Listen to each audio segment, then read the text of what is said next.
Well, good to come in after a win and talk about watching the film and some of the things that we see after a game like yesterday. Again, like I said after the game, proud of the effort of our team. Obviously, I had to play 4 quarters and then some to get it done. And anytime you win on the road in your division, it's not an easy thing to do. And that's a good team, and they do a lot of things that make things difficult on you. I thought we really showed up and played one of our better games in a kicking game all year. I thought I know Daniel missed the one kick, but kicked off very well, gave our coverage units an opportunity to cover inside the 20, which we made a bunch of tackles inside the 20-yard line. AJ pinned him inside the 10 on his first punt, which I thought was, it was a good situational play there to put him on a long field. Amir had some returns there in the kickoff return game that I thought were, helpful in terms of putting us in good field position to start our drives. So I was pleased with, got a lot of young guys out there playing big roles in the kicking game, and I thought they showed up and did some good things. And defensively, we gave up the first drive, and then really I thought we kind of, we settled down and kind of got into the game, holding them to 9 points the rest of the game, and made some key plays when we needed to, some key stops. We kind of made some adjustments. Pat and his staff did a good job of making some adjustments on some things that hurt us early in the game. And our guys were able to do that and make the changes on the fly. And offensively, hung in there.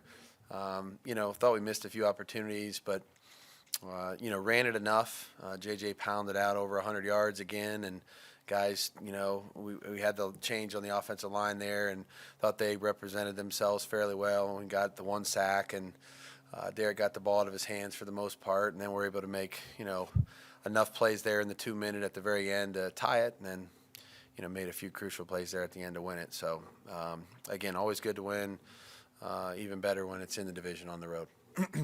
Was it just a field position thing? You mentioned the first drive. Yeah, that was it. I mean, we know he could try it from there. I just was weighing the pros and cons of, for some reason we don't make it, which I know I'm probably as guilty of anything of when he sent him out there. It's like we're thinking it's automatic, but I just was thinking, okay, 56, 57 yarder right off the bat. If for some reason we miss it, then they got the ball at midfield to start the game, and I thought AJ punted it where we wanted him to punt it, so you're hoping to play the percentages there, and it's hard to drive the ball 93 yards in the NFL, and unfortunately they did, but that was the thinking.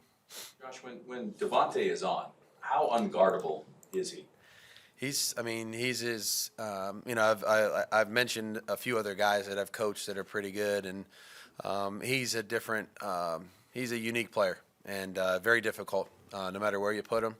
And I think the thing that makes Davante very special is just up here. He can think, process, understand the way he's being covered, the way people are playing him, leverage, route technique, setting up his routes, doing a lot of different things that allow him to get open and be special. And I think sometimes when young players come into the league, they think it's all skill and talent, and that's part of the equation. There's no question. But I think the other part that he's really mastered is his ability to set people up, and he's got great savvy and instincts, great awareness. And like the last play, it was that doesn't happen if he doesn't set it up the right way, and really get the corner leaning to go across the field. And but he understands that, and so.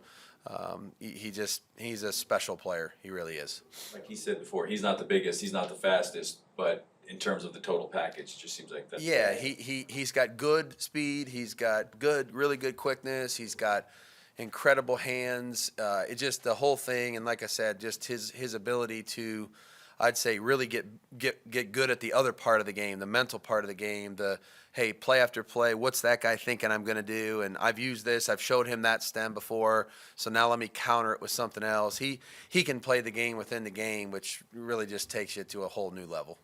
Gosh, another unique player, certainly Max Crosby. I was thinking of the play where he forced the fumble, Yeah. the goal line, then he blocks the field goal. Yep. then coming out in the second half, he gets a sack. Yeah. I mean, can you, besides saying his motor's always going, but Yeah, talk about he has an incredible knack for making the right play. I mean, that's what that was. I mean, the fumble. I mean, he targeted the ball in traffic and then got it out, and that was a really really good play on Max's part. I mean, I wish we would have recovered the ball there. I mean, that's what I think we were all trying to do there, but really aware in that situation.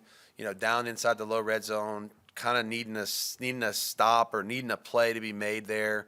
Against a guy that had fumbled before, somewhere in that vicinity. So he was very, I think he was just in the moment on that one, and then got his hand right up in the line of flight on the kick. But I think none of those plays happen without his effort. If he wasn't playing his butt off on every single snap, those things wouldn't happen. And he's blocked sometimes and then gets off a block and chases a play down, and and I think just he doesn't get enough credit. Everyone sees him play hard, but that's why he's around so many plays and has a chance to make them, is because he just plays at an elite level relative to his effort on every snap. With how comfortable Derek looked going up tempo there in the 2 minute, was that something you guys would consider going through maybe at different parts of the game as well? Yeah, we certainly could. It's something we weigh honestly every week, and we've done it, off and on. We did it against Denver in the first game. We've done it at different times. I think more than anything else, it's kind of it's predicated on our personnel. What's the matchups like?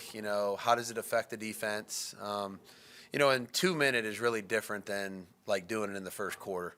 2 minute, you have to push the ball down the field basically to try to create a scoring opportunity for yourself, because you just don't have enough time.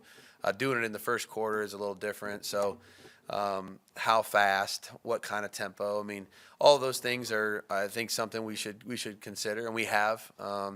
But he definitely is comfortable doing it, and we try to. I think our depth at all the positions also factors into how much you want to do that. Because if you're only playing, a single tight end, JJ played almost the entire game other than a handful of snaps with Amir. 3 receivers. It's just how many plays do you want to do that? Because our guys got a little tired yesterday. There's no question. The receivers especially got a little winded in the altitude. Going back to Max real quick, he blocks that field goal, and that's just a straight effort play, just getting that. He does it. You don't show a ton of emotion on the sideline, but even you fist pumped when he did that. What kind of juice does that give the team going into the locker room? We've talked about that a lot, Q.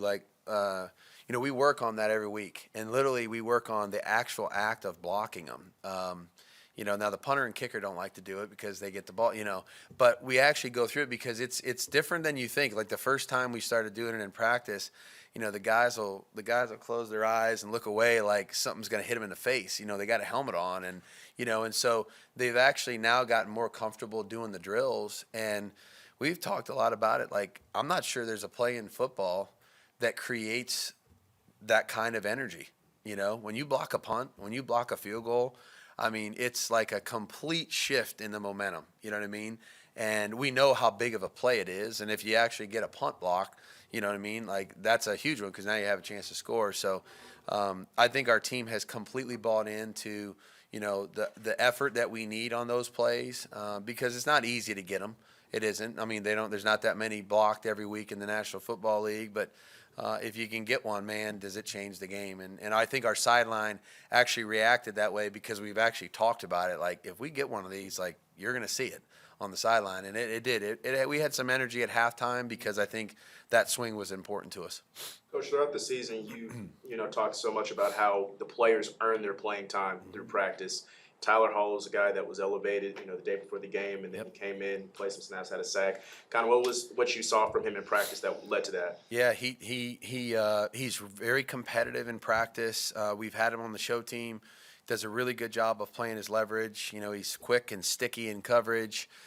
He's tough, and he has good speed. And so I think for him, it was just a matter of having opportunities to learn our defense, understand his role in the defense.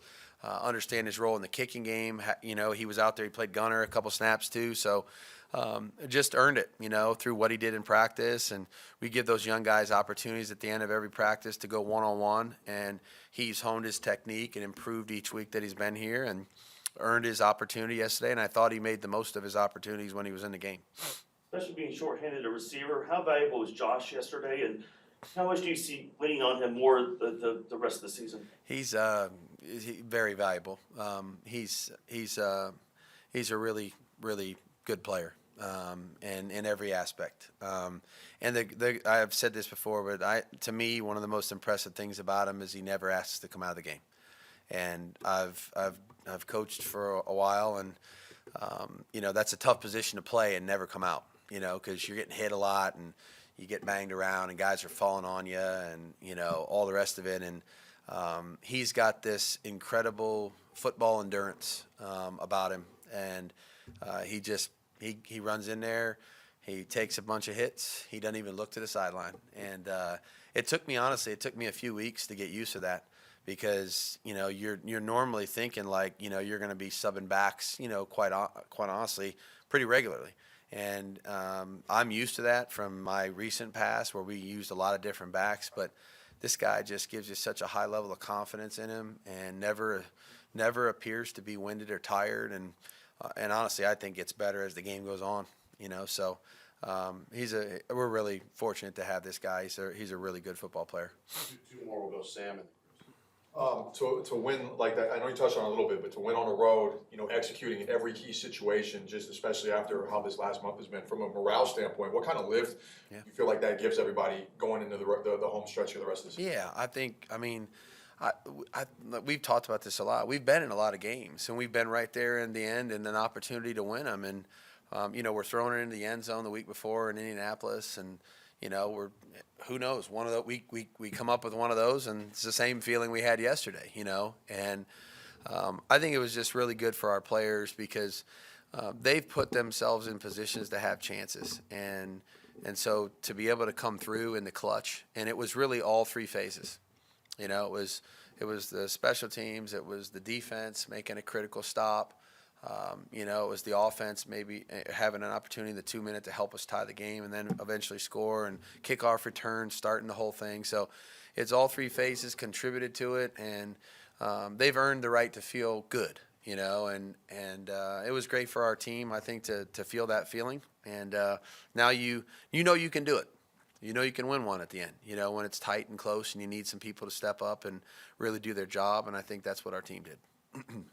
I was just wondering now that you've gone through those AFC West teams as the head coach and seen the reaction from the players going into the game, coming out of the game, the fans' reactions and so forth, do you get a sense, what sense do you get from, what's the biggest rivalry to the Raiders that you get a sense of, just from the reactions of players? And I don't want to say the wrong thing here.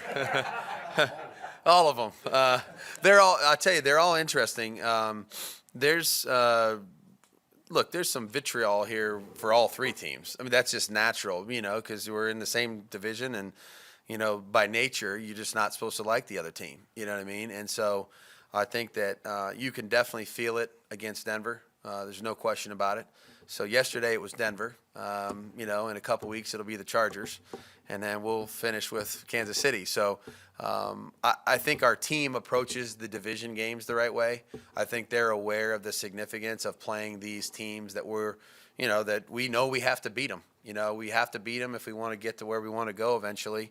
And, the competition is significant. The players on the other teams are really good. The coaching staffs are really good. And the environments, we've played in all three environments, and they've all been really good. You know what I mean? So, I just think our team really responds well, to going on the road and being kind of the only, hey, it's us and, the smattering of Raider fans that are always there.